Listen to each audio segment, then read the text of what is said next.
Chapter 14. Norbert the Norwegian Ridgeback. Quirrell, however, must have been braver than they thought. In the weeks that followed he did seem to be getting paler and thinner, but it didn't look as though he'd cracked yet. Every time they passed the third-floor corridor, Harry, Ron and Hermione would press their ears to the door to check that Fluffy was still growling inside. Snape was sweeping about in his usual bad temper, which surely meant that the stone was still safe. Whenever Harry passed Quirrell these days, he gave him an encouraging sort of smile, and Ron had started telling people off for laughing at Quirrell's stutter. Hermione, however, had more on her mind than the Philosopher's Stone. She had started drawing up revision timetables and colour-coding all her notes. Harry and Ron wouldn't have minded, but she kept nagging them to do the same. "Hermione, the exams are ages away." 10 weeks, Hermione snapped. "That's not ages. That's like a second to Nicholas Flamel." "But we're not 600 years old," Ron reminded her. "Anyway, what are you revising for? You already know it all." "What am I revising for? Are you mad? You realise we need to pass these exams to get into the second year? They're very important. I should have started studying a month ago. I don't know what's got into me." Unfortunately, the teachers seemed to be thinking along the same lines as Hermione. They piled so much homework on them that the Easter holidays weren't nearly as much fun as the Christmas ones. It was hard to relax with Hermione next to you, reciting the 12 uses of dragon's blood or practising wand movements. Moaning and yawning, Harry and Ron spent most of their free time in the library with her, trying to get through all their extra work. "I'll never remember this," Ron burst out one afternoon, throwing down his quill and looking longingly out of the library window. It was the first really fine day they'd had in months. The sky was clear, forget-me-not blue, and there was a feeling in the air of summer coming. Harry, who was looking up Dittany in 100 Magical Herbs and Fungi, didn't look up until he heard Ron say, "Hagrid, what are you doing in the library?" Hagrid shuffled into view, hiding something behind his back. He looked very out of place in his moleskin overcoat. "Just looking," he said in a shifty voice that got their interest at once. "And what are you lot up to?" He looked suddenly suspicious. "Not still looking for Nicholas Flamel, are you?" "Oh, we found out who he was ages ago," said Ron impressively. "And we know what that dog's guarding. It's a Philosopher's Shh!" Hagrid looked around quickly to see if anyone was listening. "Don't go shouting about it. What's the matter with you?" "There are a few things we wanted to ask you, as a matter of fact," said Harry, "about what's guarding the stone apart from Fluffy." "Shh!" said Hagrid again. "Listen. Come and see me later. I'm not promising I'll tell you anything, mind, but don't go rabbiting about it here. Students aren't supposed to know. They'll think I've told you." "See you later then," said Harry. Hagrid shuffled off. "What was he hiding behind his back?" said Hermione thoughtfully. "You don't think it had anything to do with the stone?" I'm going to see what section he was in," said Ron, who had enough of working.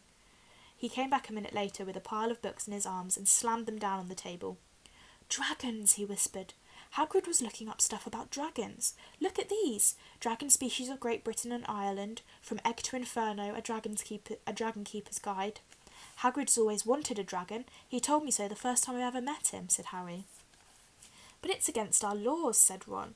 "Dragon breeding was outlawed by the Warlocks Convention of 1709. Everyone knows that. It's hard to stop Muggles noticing us if we were keeping dragons in the back garden. Anyway, you can't tame dragons. It's dangerous. You should see the burns Charlie's got of wild ones in Romania." "But there aren't wild dragons in Britain," said Harry. "Of course there are," said Ron. "Common Welsh Green and Hebridean Blacks. The Ministry of Magic has a job hushing them up, I can tell you. Our lot have to keep putting spells on Muggles who've spotted them to make them forget." "So what on earth's Hagrid up to?" said Hermione. When they knocked on the door of the gamekeeper's hut an hour later, they were surprised to see that all the curtains were closed. Hagrid called, "Who is it?" before he let them in, and then shut the door quickly behind them. It was stiflingly hot inside. Even though it was such a warm day, there was a blazing fire in the grate. Hagrid made them tea and offered them stoat sandwiches, which they refused. "So you wanted to ask me something?" "Yes," said Harry. There was no point beating about the bush. "We were wondering if you could tell us what's guarding the Philosopher's Stone apart from Fluffy." Hagrid frowned. "Of course I can't," he said. "Number 1, I don't know myself. Number 2, you know too much already, so I wouldn't tell you if I could. That stone's here for a good reason. It was almost stolen out of Gringotts. I suppose you've worked that out and all. Beats me how you even know about Fluffy." "Oh, come on, Hagrid. You might not want to tell us, but you do know. You know everything that goes on round here," said Hermione in a warm, flattering voice. Hagrid's beard twitched, and they could tell he was smiling. "We only wondered who had done the guarding, really," Hermione went on. "We wondered who Dumbledore had trusted enough to help him, apart from you." Hagrid's chest swelled at these words. Harry and Ron beamed at Hermione. "Well, I don't suppose it could hurt you to tell you that. Let's see. He borrowed Fluffy from me, then some of the teachers did enchantments. Professor Sprout, Professor Flitwick, Professor McGonagall. He took them off on his fingers. Professor Quirrell. And Dumbledore himself did something, of course. Hang on, I've forgotten about someone. Oh yeah, Professor Snape." "Snape?" "Yeah. You're not still on about that, are you? Look, Snape helped protect the stone. He's not about to steal it." Harry knew Ron and Hermione were thinking the same as he was. If Snape had been in on protecting the stone, it must have been easy to find out how the other teachers had guarded it. He probably knew everything, except, it seemed, Quirrell's spell and how to get past Fluffy. "You're the only one who knows how to get past Fluffy, aren't you, Hagrid?" said Harry anxiously. "And you wouldn't tell anyone, would you? Not even one of the teachers?" "Not a soul knows except me and Dumbledore," said Hagrid proudly. "Well, that's something," Harry muttered to the others. "Hagrid, can we open a window? I'm boiling." "Can't, Harry, sorry," said Hagrid. Harry noticed him glance at the fire. Harry looked at it too. "Hagrid, what's that?" But he already knew what it was. In the very heart of the fire, underneath the kettle, was a huge black egg. "Ah," said Hagrid, fiddling nervously with his beard. "That's, Where did you get it, Hagrid?" said Ron, crouching over the fire to get a closer look at the egg. "It must have cost you a fortune." "Won it," said Hagrid. "Last night. I was down in the village having a few drinks and got to a game of cards with a stranger. I think he was quite glad to get rid of it, to be honest." "But what are you going to do with it when it's hatched?" said Hermione. "Well, I've been doing some reading," said Hagrid, pulling a large book from under his pillow. "Got this out of the library. Dragon Breeding for Pleasure and Profit. It's a bit out of date, of course, but it's all in here. Keep the egg in the fire, because the mothers breathe on them, see? And when it hatches, feed it on a bucket of brandy mixed with chicken blood every half hour. And see here, how to recognise different eggs. What I got there's a Norwegian Ridgeback. They're rare, them." He looked very pleased with himself, but Hermione didn't. "Hagrid, you live in a wooden house," she said. But Hagrid wasn't listening. He was humming merrily as he stoked the fire. So now they had something else to worry about. What might happen to Hagrid if anyone finds out he was hiding an illegal dragon in his hut?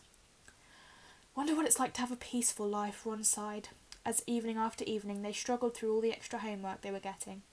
Hermione had now started making revision timetables for Harry and Ron too. It was driving them mad. Then one breakfast time, Hedwig brought Harry another note from Hagrid. He had only written 2 words: "It's hatching." Ron wanted to skip herbology and go straight down to the hut. Hermione wouldn't hear of it. "Hermione, how many times in our lives are we going to see a dragon hatching? We've got lessons, we'll get into trouble. And that's nothing to what Hagrid's going to be in when someone finds out what he's doing." "Shut up," Harry whispered.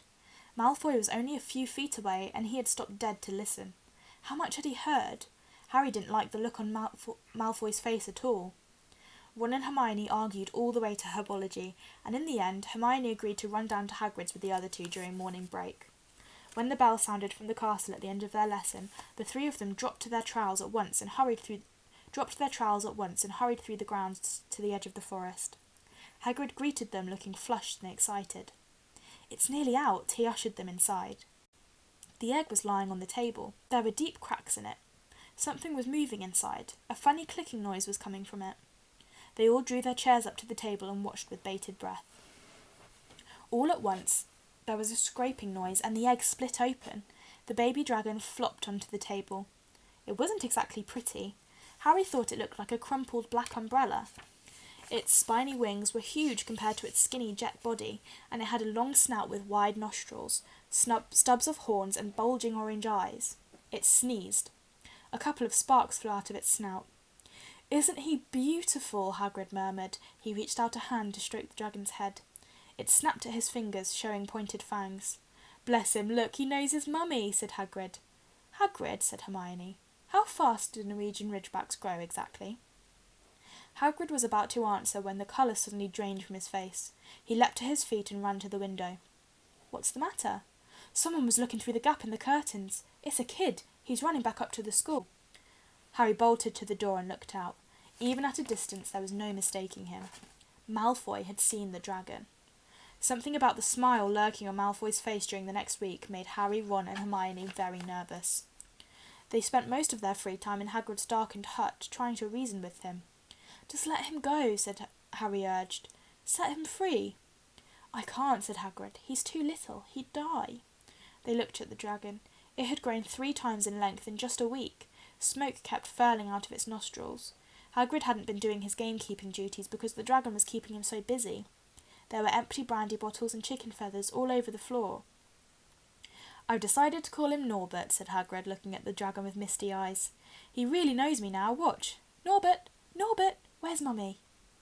He's lost his marbles," Ron muttered in Harry's ear. "Hagrid," said Harry loudly, "give it a fortnight and Norbert's going to be as long as your house. Malfoy could go to Dumbledore at any moment." Hagrid bit his lip. I know I can't keep him forever, but I can't just dump him. I can't." Harry suddenly turned to Ron. "Charlie," he said. "You're losing it too," said Ron. "I'm Ron, remember?"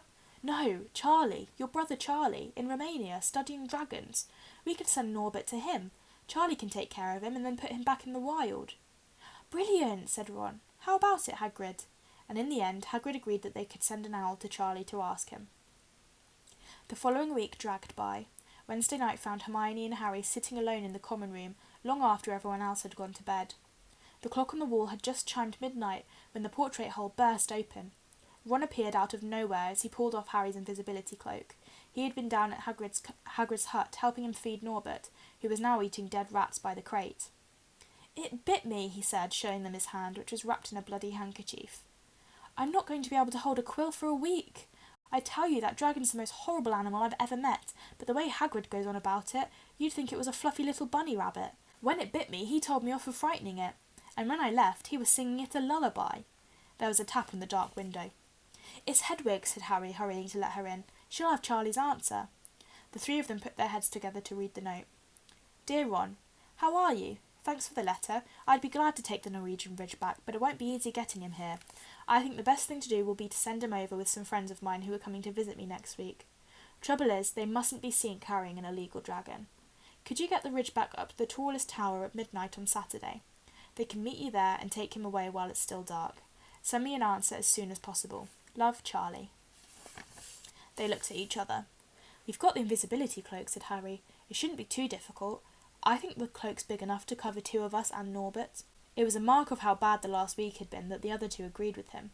Anything to get rid of Norbert and Malfoy. There was a hitch. By next morning, Ron's bitten hand had swollen to twice its usual size. He didn't know whether it was safe to go to Madame Pomfrey. Would she recognise a dragon bite? By the afternoon, though, he had no choice. The cut had turned a nasty shade of green. It looked as if Norbert's fangs were poisonous. Harry and Hermione rushed up to the hospital wing at the end of the day to find Ron in a terrible state in bed. "It's not just my hand," he whispered, "although that feels like it's about to fall off. Malfoy told Madame Pomfrey he wanted to borrow one of my books so he could come and have a good laugh at me. He kept threatening to tell her what really bit me. I've told her it was a dog, but I don't think she believes me. I shouldn't have hit him at the Quidditch match, that's why he's doing this." Harry and Hermione tried to calm Ron down. "It'll all be over by midnight on Saturday," said Hermione. But this didn't soothe Ron at all. On the contrary, he sat bolt upright and broke into a sweat. "Midnight on Saturday," he said in a hoarse voice. Oh no, I've just remembered. Charlie's letter is in that book Malfoy took. He's going to know we're getting rid of Norbert." Harry and Ron didn't get a chance to answer. Madame Pomfrey came over at that moment and made them leave, saying Ron needed sleep. "It's too late to change the plan now," Harry told Hermione. "We haven't got time to send Charlie another owl, and this could be our only chance to get rid of Norbert. We'll have to risk it. And we have got the invisibility cloak. Malfoy doesn't know that." They found Fang the boarhound sitting outside with a bandaged tail when they went to tell Hagrid, who opened a window to talk to them. "I won't let you in," he puffed. "Norbert's at a tricky stage. Nothing I can't handle." When they told him about Charlie's letter, his eyes filled with tears, although that might have been because Norbert had just bitten him on the leg. "Ah, it's all right. He only got my boot. Just playing. He's only a baby after all." The baby banged its tail on the wall, making the windows rattle. Harry and Hermione walked back to the castle, feeling Saturday couldn't come quickly enough. They would have felt sorry for Hagrid when the time came for him to say goodbye to Norbert if they hadn't been so worried about what they had to do. It was a very dark, cloudy night, and they were arriving a bit late at Hagrid's hut because they had to wait for Peeves to get out of their way in the entrance hall, where he'd been playing tennis against the wall. Hagrid had Norbert packed and ready in a large crate. "He's got lots of rats and some brandy for the journey," said Hagrid in a muffled voice, "and I've packed his teddy bear in case he gets lonely." From inside the crate came ripping noises that sounded to Harry as though his teddy was having his head torn off. "Bye-bye, Norbert," Hagrid sobbed, as Harry and Hermione covered the crate with the invisibility cloak and stepped underneath it themselves. "Mummy will never forget you." How they managed to get the crate back up to the castle, they never knew. Midnight ticked nearer as they heaved Norbert up the marble staircase in the entrance hall and along the dark corridors. Up another staircase, then another. Even one of Harry's shortcuts didn't make the work much easier. "Nearly there," Harry panted as they reached the corridor beneath the tallest tower. Then a sudden movement ahead of them made them almost drop the crate. Forgetting that they were already invisible, they shrank into the shadows, staring at the dark outlines of two people grappling with each other at 10 feet away. A lamp flared. Professor McGonagall, in a tartan dressing gown and a hairnet, had Malfoy by the ear. "Detention!" she shouted, "and 20 points from Slytherin, wandering around in the middle of the night. How dare you?" "You don't understand, Professor. Harry Potter's coming. He's got a dragon." "What utter rubbish! How dare you tell such lies? Come on, I shall see Professor Snape about you, Malfoy." The steep spiral staircase up to the top of the tower seemed the easiest thing in the world after that. Not until they'd stepped out into the cold night air did they throw off the cloaks, glad to be able to breathe properly again. Hermione did a sort of jig. "Malfoy's got detention. I could sing." "Don't," Harry advised her. Chuckling about Malfoy, they waited, Norbert thrashing about in his crate. About 10 minutes later, 4 broomsticks came swooping down out of the darkness. Charlie's friends were a cheery lot. They showed Harry and Hermione the harness they'd rigged up so they could suspend Norbert between them. They all helped buckle Norbert safely into it, and then Harry and Hermione shook hands with the others and thanked them very much. At last, Norbert was gone. They slipped back down the spiral staircase, their hearts as light as their minds. Now that Norbert was off them. No more dragon, Malfoy in detention. What could spoil their happiness? The answer to that was waiting at the foot of the stairs. As they stepped into the corridor, Filch's face loomed suddenly out of the darkness. "Well, well, well," he whispered. "We are in trouble."